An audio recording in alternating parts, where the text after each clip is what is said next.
Hey, everybody. This is not the regular episode you were expecting in your feed. You're probably getting another episode in your feed as well, but this is actually a member bonus episode. And it's here because we said, you know what?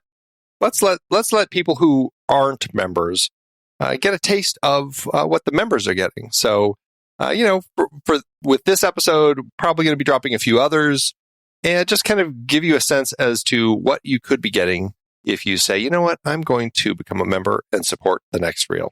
That's right. Consider this our pledge drive. Right. How about that? For a couple of episodes, couple of weeks running, we're going to be dropping some of our member content that usually goes just for members, and we're going to drop it to everybody as just a way to appreciate all of you as listeners, and also to say, hey, if you've thought about it, now would be a great time to get that membership started. That's right. You can just go to TruStory.fm/TNR membership. Or you can just go to TruStory.fm/the next reel and you'll find it. It's right there. You can't miss it. There are lots of ways to get there. So many ways. And then poke around on the website. There's all sorts of believe it or not, there's a page for every episode. It really shouldn't come as a surprise, but hey, if you want to also look at the website, it's there too. Yeah, it's there. And you don't have to be a member. No. Oh. All right. I'm Pete Wright. And I'm Andy Nelson. Welcome to the next reel. When the movie ends, our conversation begins. Relic is over. She forgets things. You know what she's like. When was the last time you spoke to her? It's been a few weeks.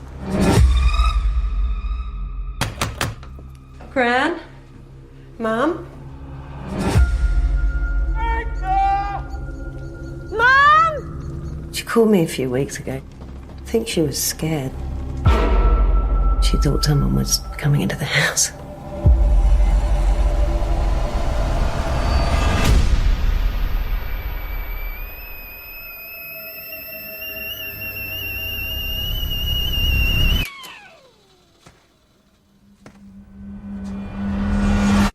Tea?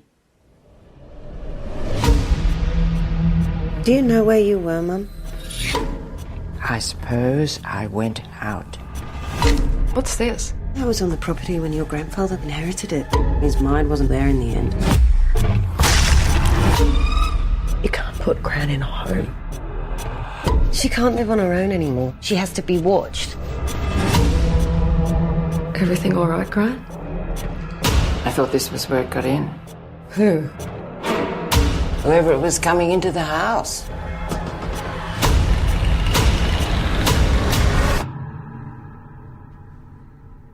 Mum, what is it?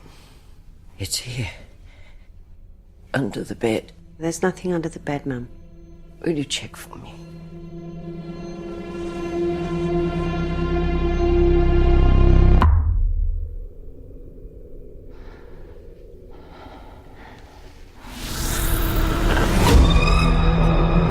I'm here to help you, Mum. I can see you.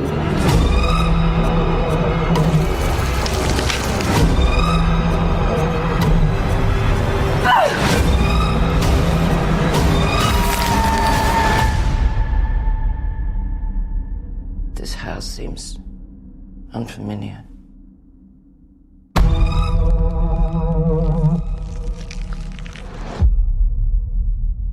All right, Andy, we're talking about Relic 2020. Emily Mortimer is in it. And it's a charming movie about women across 3 generations coming to terms with one another and aging and grief and loss and ultimately love. Relic. There is definitely a lot of interesting stuff to talk about in this film, and we're going to be jumping in and talk through quite a bit of it. This film was rated R, and it is rated R because it has some horror violence, some disturbing images, and it has some language. It has a lot of language. Some of it, I guess you'd say, it's offensive language. It might have less language than you'd imagine, It's just right. If you're just counting. Right. Okay.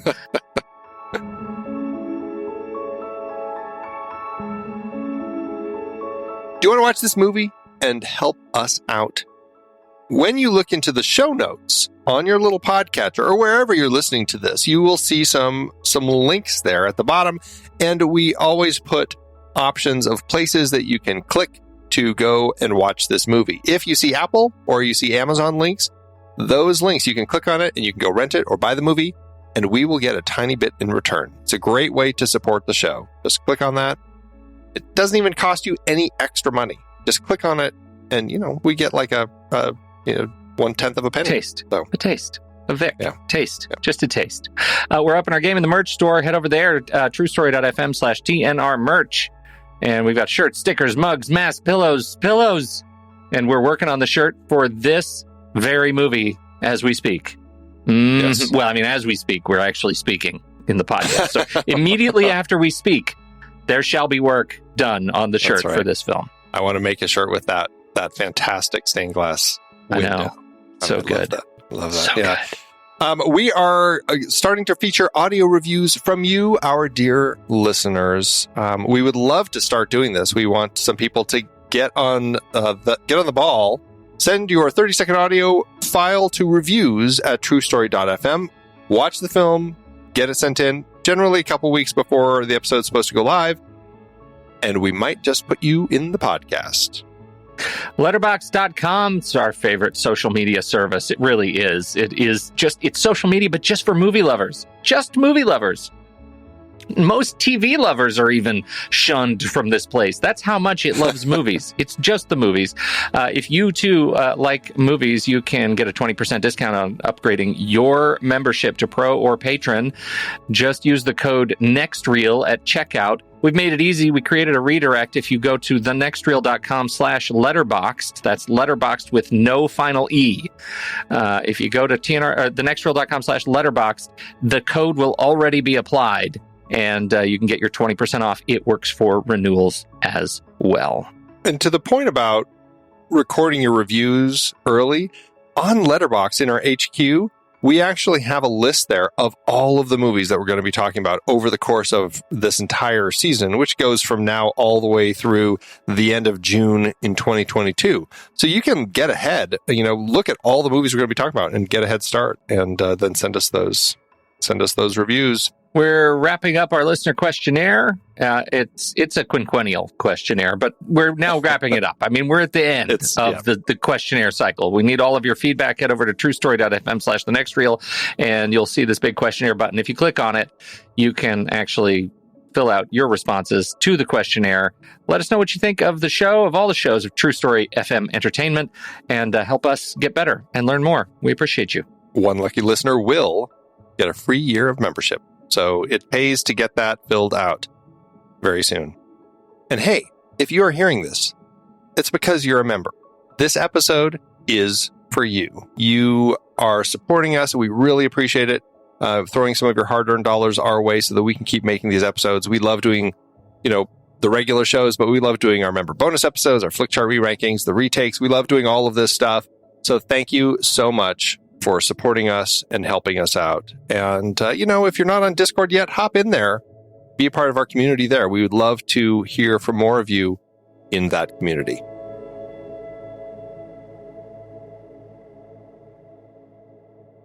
Andy, I hadn't seen this movie, Relic, before I watched it. First time. It's interesting how that works, isn't it? It's really something. I think I would like to open with our perennial question, my favorite question. What did Pete think of this movie? I think you struggled with this one. I don't think you had as strong a connection to it. Maybe pacing, maybe some of the peculiarities of the story, but I don't think it was as strong for you. What gives you that idea? Is it the way I've been talking for the last several minutes about the show? I'm just trying to, using my Sherlock Holmes detective, listening to clues in your vocal folds as you maneuver them up and down to create the words that are describing your feelings of this film. Well, then let me tell you this.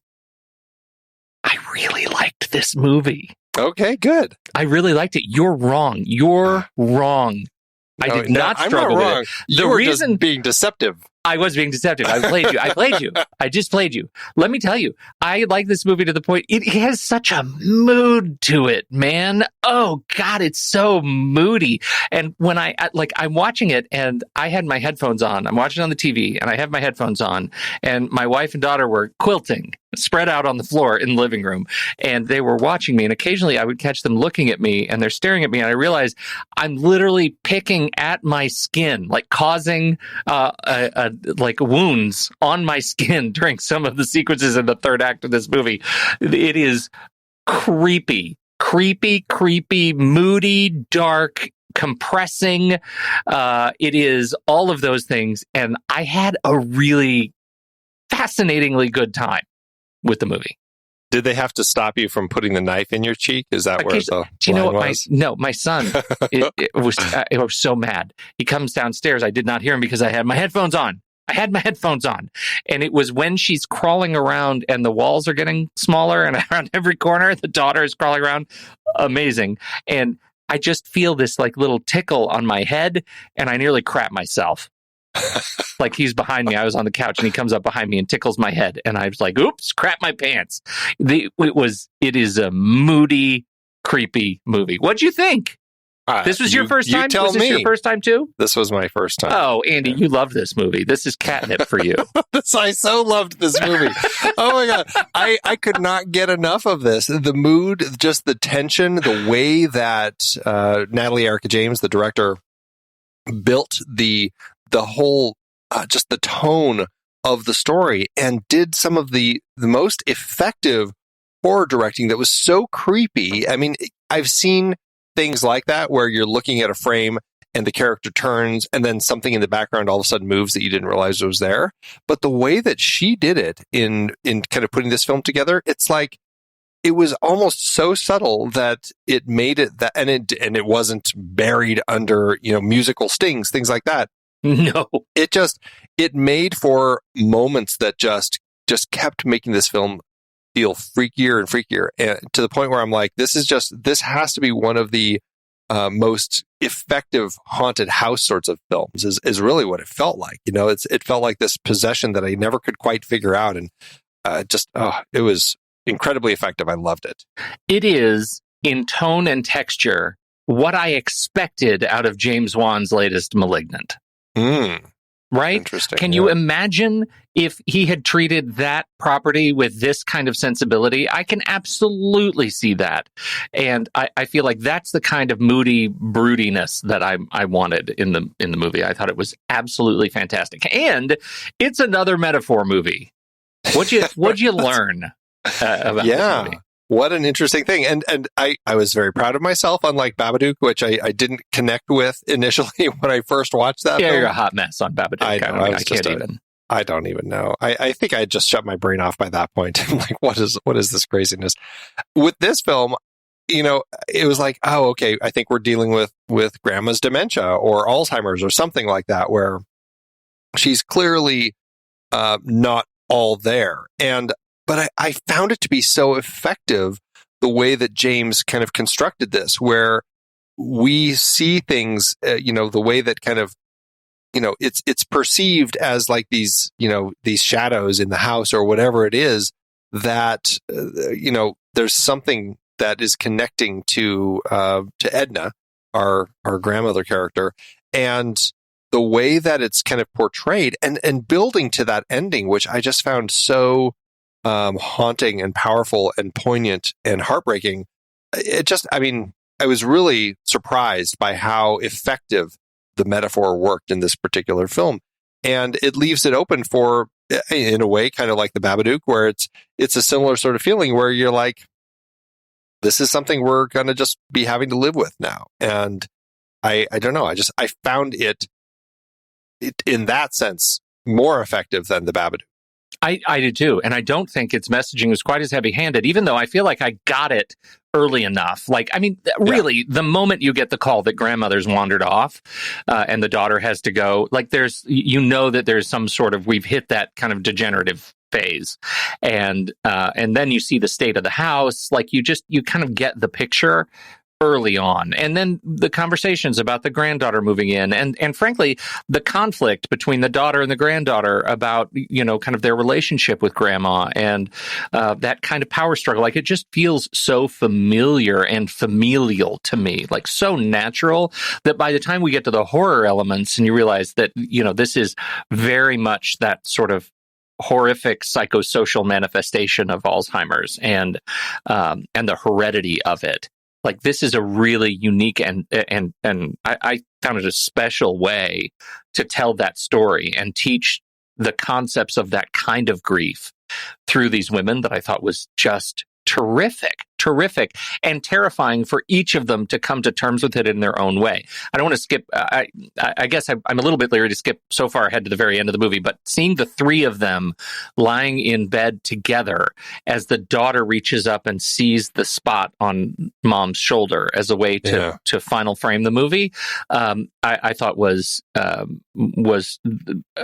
smartest way to touch us as we leave. Yeah, right. Like really this is going to be a continuing thing that they will have to be dealing with in their family, and it was heartbreaking and powerful. But I think for so many people who are dealing with family members who are going through dementia or Alzheimer's, including James, who dealt with this with her own grandmother, which kind of gave her some of the idea. It's when you have these people in your life that are so important to you, and then all of a sudden they're not remembering who you are, and these situations happen. It feels like a horror movie. It feels like something has taken over them that is keeping them from kind of having those connections anymore. Yeah, I think so too.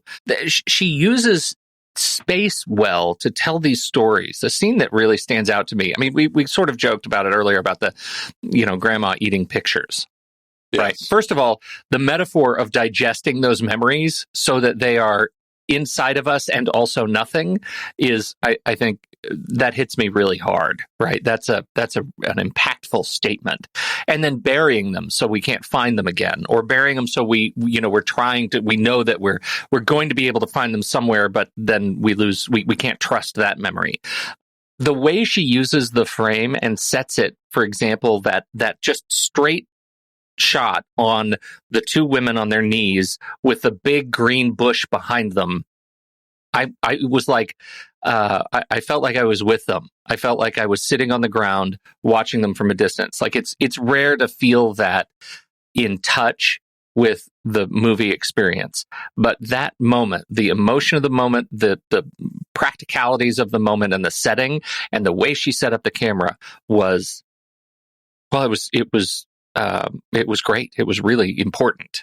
There were a lot of moments like that in the film that just, highlight a lot of these elements and the connection between and the disconnect between people. Like there are some great shots of Emily Mortimer's Kay as she is looking at her mother, who might be in the foreground but out of focus. And so they're in the same frame together. They're sharing the same space, but there is a disconnect. Mom's out of focus, and you see things like that, and it's really creative the way that it works. Or one of the most off-putting moments with me is kind of showing how backwards Grandma is in a certain way, where you have I think it's Sam who comes into the room. She's trying to find Grandma, and she walks in and she sees her standing there. And it looks like she's something's not quite right with her. Like she's staring into the wall, like she's looking into the corner or something. And it feels like you're looking at her back, the way that she's standing. And then as Sam calls to her, you see her arms like move around what it seems like to her back, pull her hair to the side, and you realize, oh, you're staring at her front. And it's just very off-putting how she happens to be standing, because it just looked like they positioned her in such a way where it really felt like you were looking at her back. And then all of a sudden it's like she pulls her hair apart and there's her face. It's like, what the heck just happened there? Moments like that just really throw you. And, I've never seen that in a film, but it was like so effectively done. It was like flawless. It really was. I think the thing that sticks with me is how beautifully all of these elements tie into the overall setting. Can we talk about the house a bit? We should, yeah. It's a the gorgeous house. It's a gorgeous house, and the decay is really special. In particular, the black mold, this like insidious black mold that is everywhere. And, you find it on everything. And if anybody's ever had an experience with black mold and abating black mold from your house, you get it. I mean, that's a thing we deal with here in the Pacific Northwest. And it's rough to get rid of and incredibly damaging to your health, right? And especially, I think, neurologically. I don't know a lot about it, but I know that's my level of understanding is don't get black mold. This movie oozes black mold, and they never actually talk about it. But to me, that sets the sort of character picture that there's going to be a lot of damage, and the house is sort of eating itself, right, from the inside out. And that is absolutely the experience of Edna as a relic. Like everything in this movie is just aging so fast from the people, but quite specifically to the house that they are all living in. So it was amazing. Well, and it sets it up in a really interesting way, I think, with that story that I guess Kay had when she was younger. She's talking to Sam about kind of this time when I think it was her grandfather who they had found in this old shack, he'd come out here and had died here and kind of rotted here, and it was discovered very late because we kind of see her have that dream at one point. We see that she's looking through Edna's things, she sees that Edna had sketched it, and so it was this element that was part of their past. And I find it so interesting the way that they set that up where, is it like a spirit of Grandpa who's doing all this? Who knows? But, they kept, when they tore that old shack down, kind of that cabin, they kept that window as a relic of that. And that's kind of that, wonderful stained glass window in the front of this house. But it's almost like those memories are part of the rot. And that's part of what's kind of causing all this, because I love it when you see the window and you see the rot kind of coming around the window and everything. Right. Does the rot change? Because you really get that focus on the window at the very end. Yeah. And the rot is almost taking over the whole window. But now I think I wasn't paying enough attention to the window in the beginning of the movie. Is it cleaner? I don't think it's nearly as rotted out as it is later, but I'd have to go back and look to kind of see, kind of spot check it over the course of the film to see how that grows. Right. I mean, I think that transference of energy, like the grandfather was the sort of relic number one, and he was neglected and died and rotted. And that energy of the window gets transferred to the house and is inherited by the space and by everyone in it. Wait, what's this? Oh, that was on the property when your grandparents inherited it. My great-grandfather lived there. By himself? Yeah, there were all these stories. Apparently his mind wasn't all there in the end, and nobody knew how bad it was. I don't think he was cared for like he should have been, I was happy to see it go. Mum used to threaten to lock me in it when I was being a brat.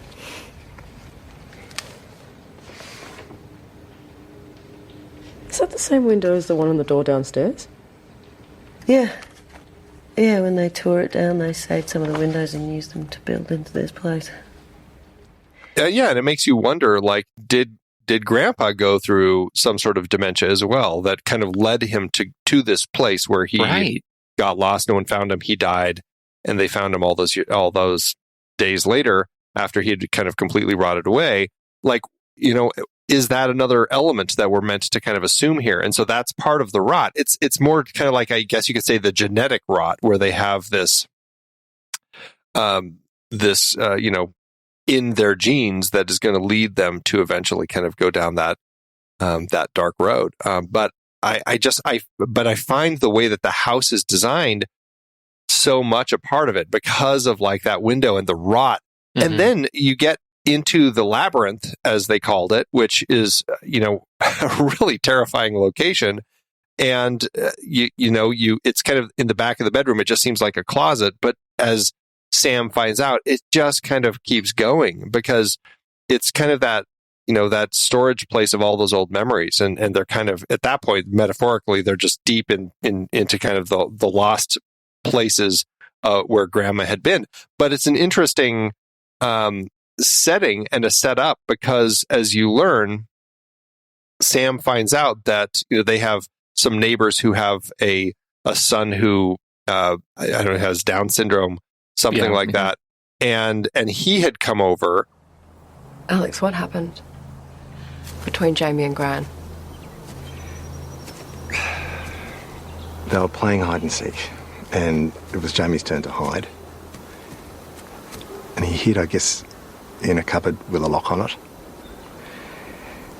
Well, she came along and locked the closet and left him there. I think she forgot they were playing. He was trapped in that cupboard for hours.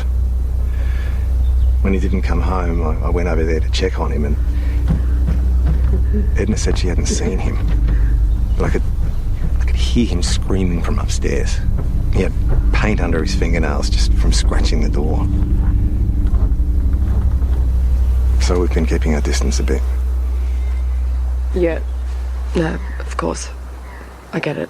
And that's kind of, where some of this starts and where, I guess you could say, almost like where that labyrinth really starts to grow as it becomes this place to get lost in for Grandma, right? Now, there were inside the labyrinth, there are Post-it notes everywhere, and you have like it's describing what's happening as it's happening to her. And eventually you see the walls are closing in, you know.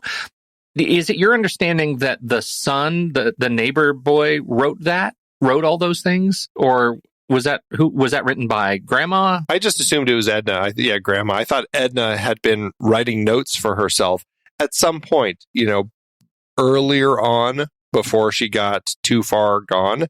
She started writing notes for herself, but because that's the part where you can kind of see, okay, maybe that's heavy-handed because all of the things on all of the Post-its could like figuratively describe the experience of Alzheimer's and literally describe the experience in this supernatural giant closet. Yeah, right. There's a lot of craziness that ends up kind of happening in there. I don't know. It's horrifying, but also I find there to be an interesting strength there because of the way that even like that Post-it note story thread resolves itself as they finally get out of this labyrinth of grandmas that they have been trapped in, and they go back for her. And I don't want to jump just to the end right now, but just as far as the sticky notes, we get that last sticky note that she, now that Grandma's kind of falling apart, she gestures to it, and it's "I am loved." And I think that's that moment that you realize this is a story about a person who is lost in themselves. They can't find a way out anymore. But at least there's that moment where they do realize it.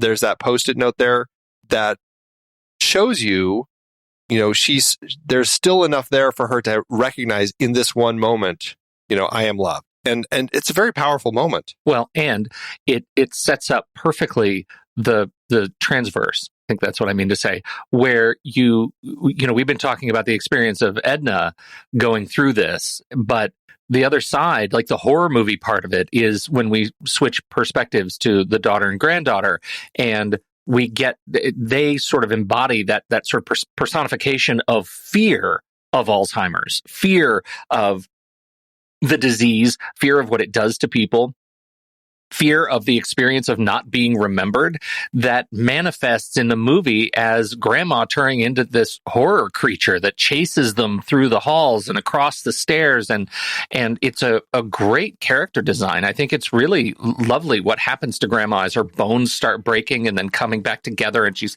kind of, stumbling all over herself that way. And them having to literally break through walls in the house to escape their own terror of what is happening in their family. Yeah, like that.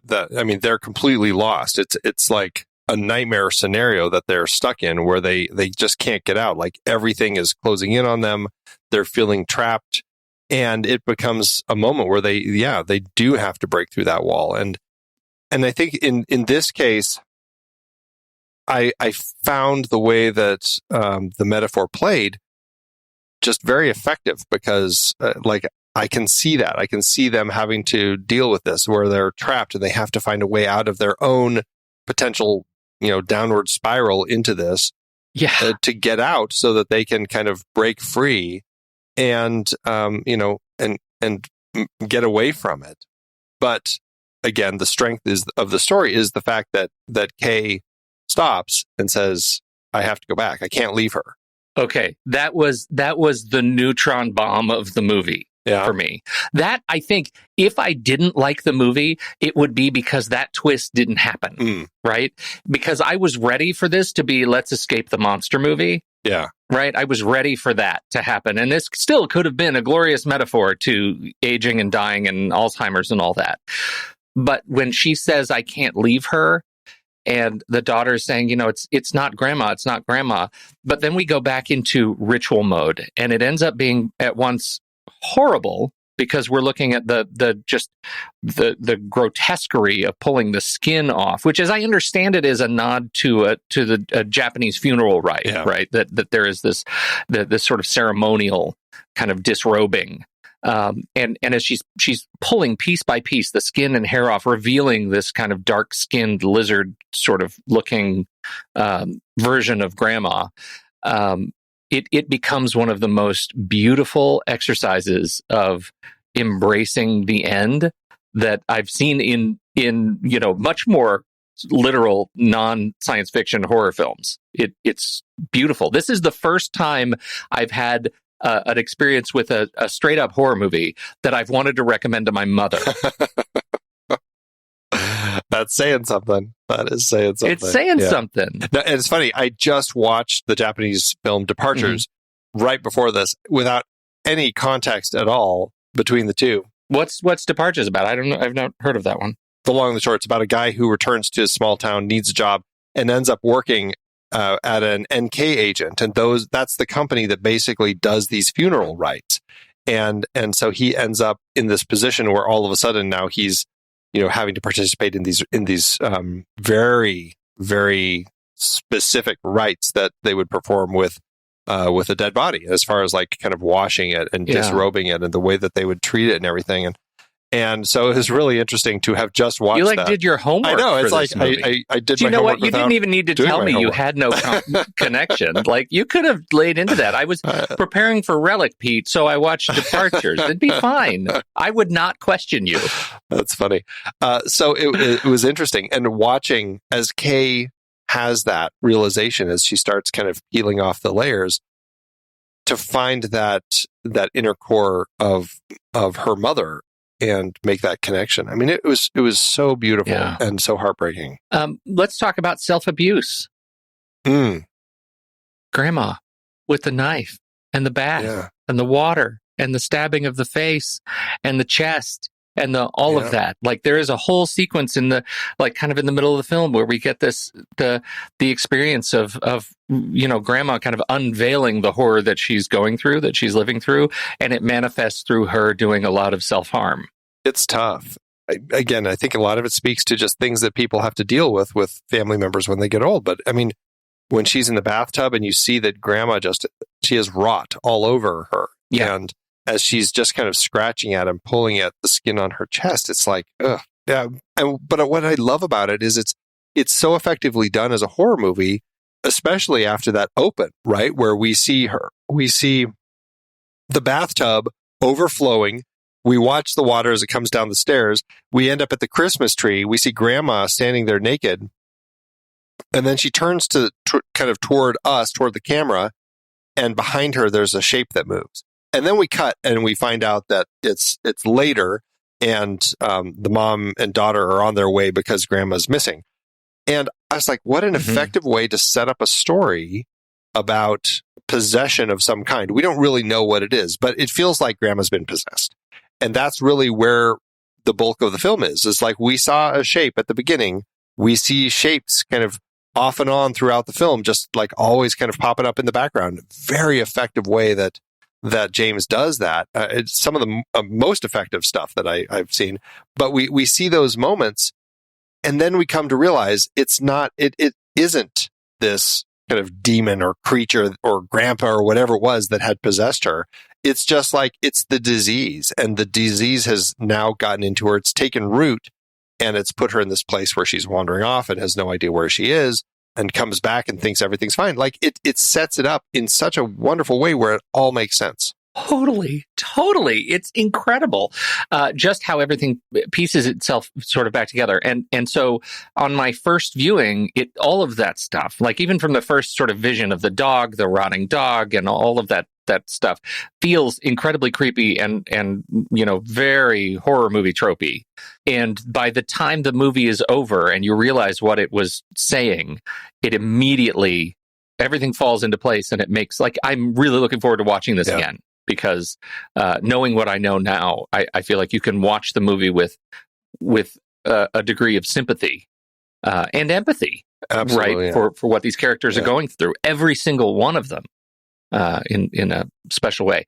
The effects work, I think, too, was really great. And I know, when you talk about James and what she was like looking to do, a lot of the stuff is practical moving walls, that kind of stuff. And then we get to the final creature, which was an animatronic, with moving chest for breathing and eyes and all that. It really worked for me. It sold it. And I know she had said in a recent interview that was, like we knew that if we couldn't get that right, that it doesn't matter the message. It doesn't matter the rest of it. If we couldn't get that right, we would have, the end, the most important bit of the movie would have been flat. I think she's right, and it totally worked for me. There was nothing in here, none of the effects did I have any sort of question. And they're working on a low budget. Right. It's a small amount of money, even with some big producers behind. I think they smartly said, okay, well, we can't put a ton of money into this because it's going to be a smaller type of horror film. And so, and James even talks about that with the sets that we were just talking about, like how they had these elaborate big sets that they were planning, and they had to really whittle those down in order to kind of stay within budget and still find a way to deliver the effect that they wanted, which they did. Same thing with that kind of those types of effects where you have this creature version of Edna at the end of the film that had to be completely believable, and it was, and yeah, I think that they smartly spent their money in ways to make all of this completely fit within the film and be believable, 100%. And the labyrinth too. I mean, I don't know.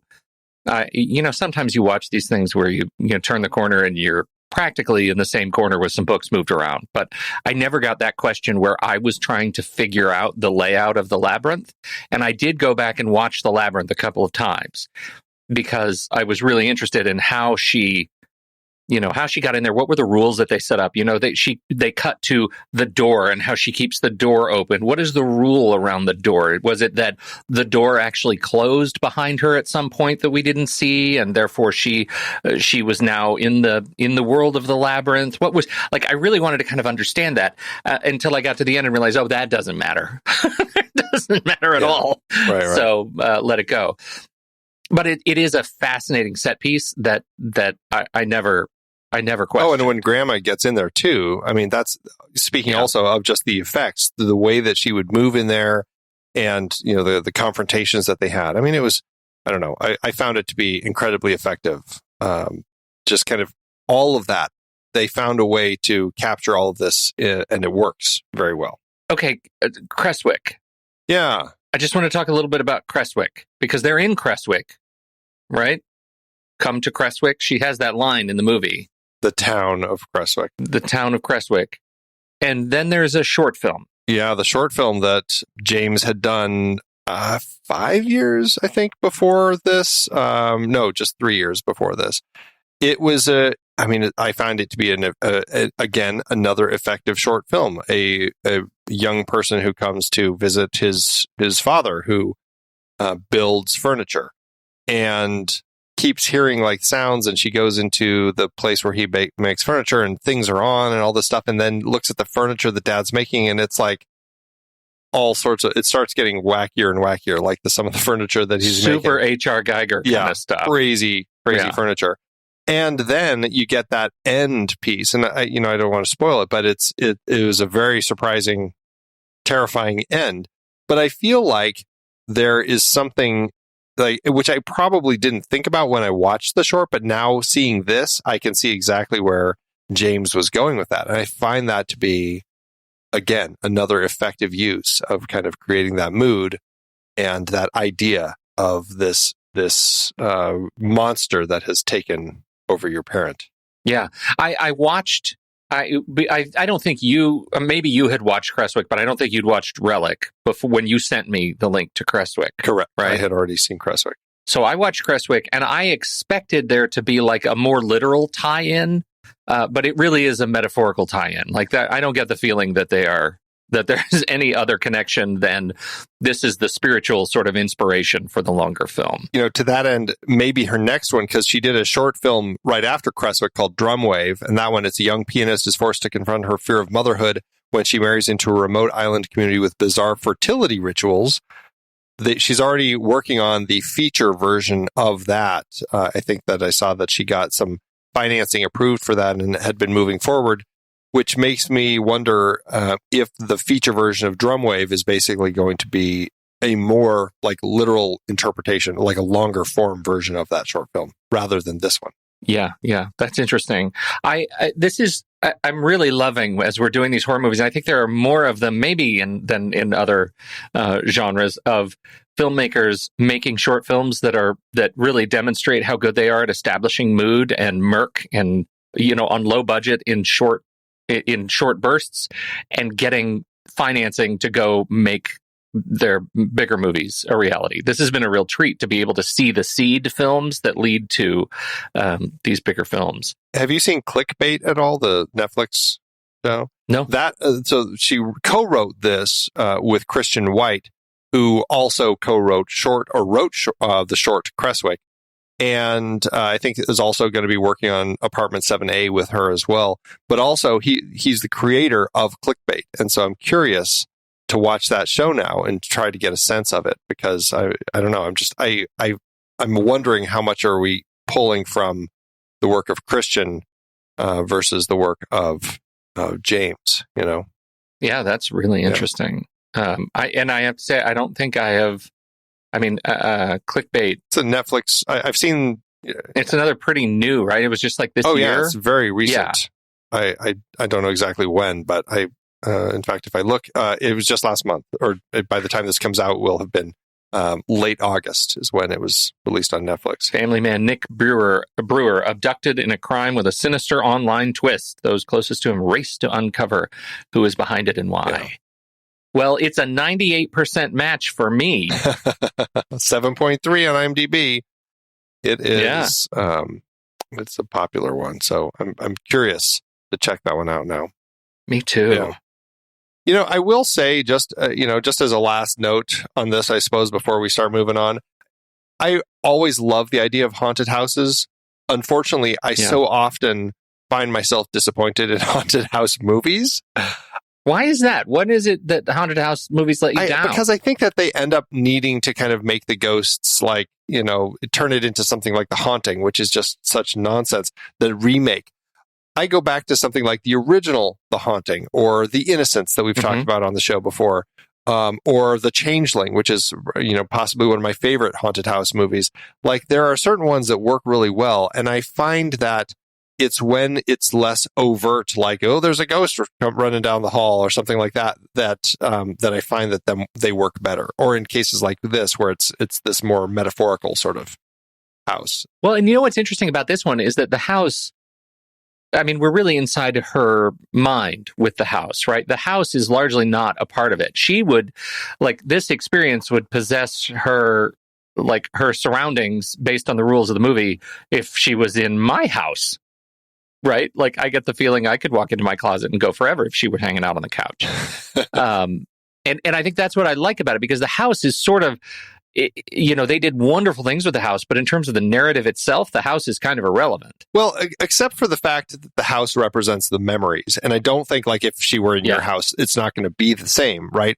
She has these dark, corners and these labyrinths within her house because of her time there, because of her her memories of having been there so long. It's like all those little bits and pieces that get buried deep in there because she had been there so long, because of the connections to Grandpa and that window and everything. And so I think it had to be this house in order for this to work. Like if they had moved her to the nursing home, I don't think you would have had the same story as you get here. Yeah, that's probably true.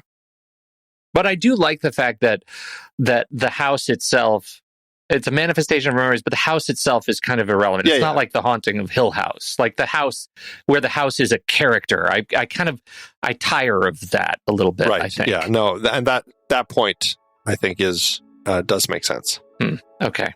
Well, we are going to be right back, but first, our credits.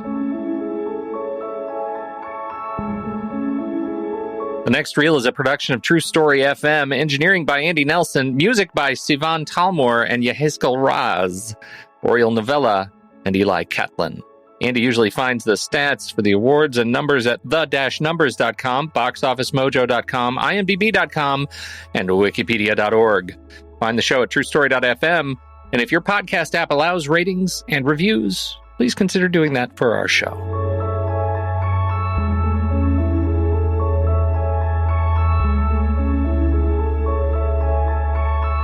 How to do it award season? It did okay for itself considering pandemic times. It did, and the fact that it's a quieter type of horror film. It had 5 wins, 23 other nominations. At the ACTAs, which again are Australia's Academy Awards, it had 6 nominations. Bella Heathcote was nominated for supporting actress, but lost to Essie Davis, who we just talked about in The Babadook, in the film Baby Teeth. Best Direction also lost to Baby Teeth. Best Sound lost to The Invisible Man. Best Hair and Makeup lost to The True History of the Kelly Gang. Best Film and Best Screenplay also lost to Baby Teeth. I really need to see Baby Teeth now. Teeth, yeah. I feel like I had heard of it at one point. Ben Mendelsohn's also in it. But now I'm like incredibly curious about that film. Wow. At the Sitges Catalonian International Film Festival, James won Best Director, and the film tied Best Screenplay with Comrade Draculic, and it was nominated for Best Motion Picture in the Fantastic section, but lost to the film Possessor. All right, you already told us this had a limited budget, and yet, Andy, Jake Gyllenhaal and the Russo brothers producing? Come on. They didn't have a little extra coin to throw at this movie?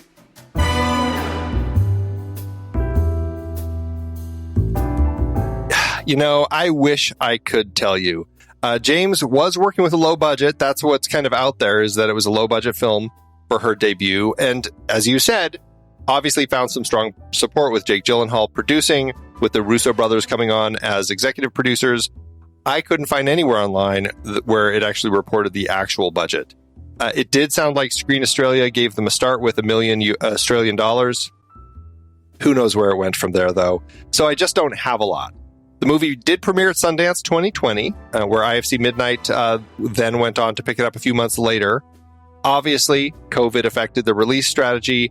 They did release the film July 3rd, 2020 in drive-ins, opposite The Outpost and The Truth. Then it up to 69 theaters that were still open, I guess. I didn't remember any theaters being open, but apparently there were some theaters still open July 10th.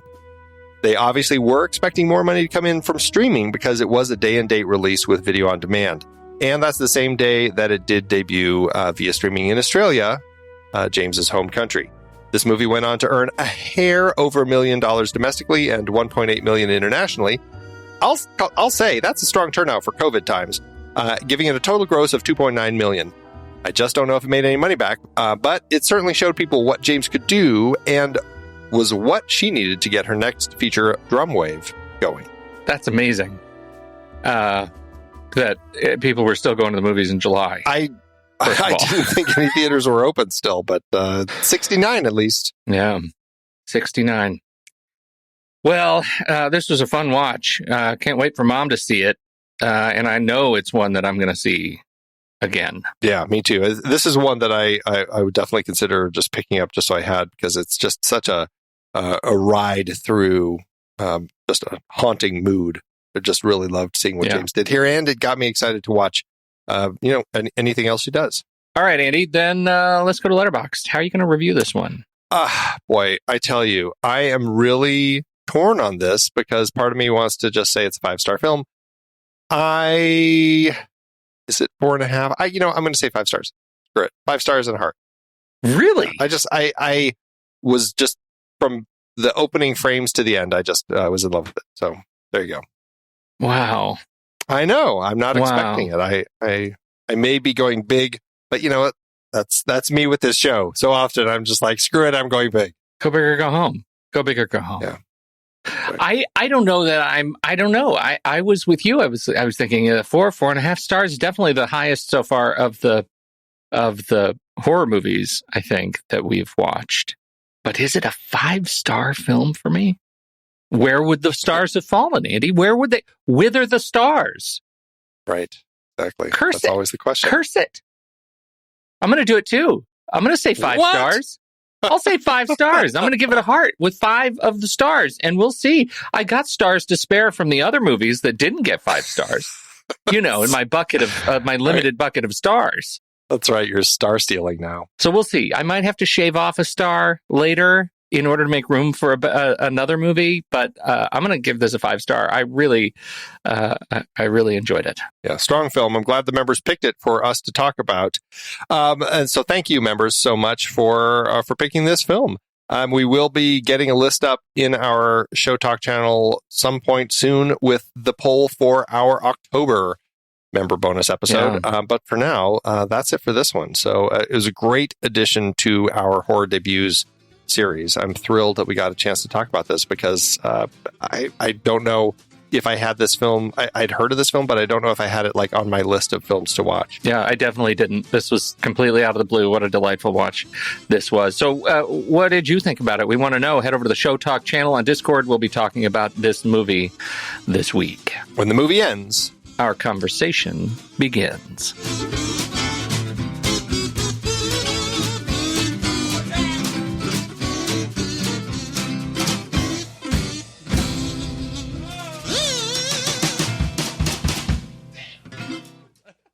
Letterboxd giveth and drew. As Letterboxd always doeth.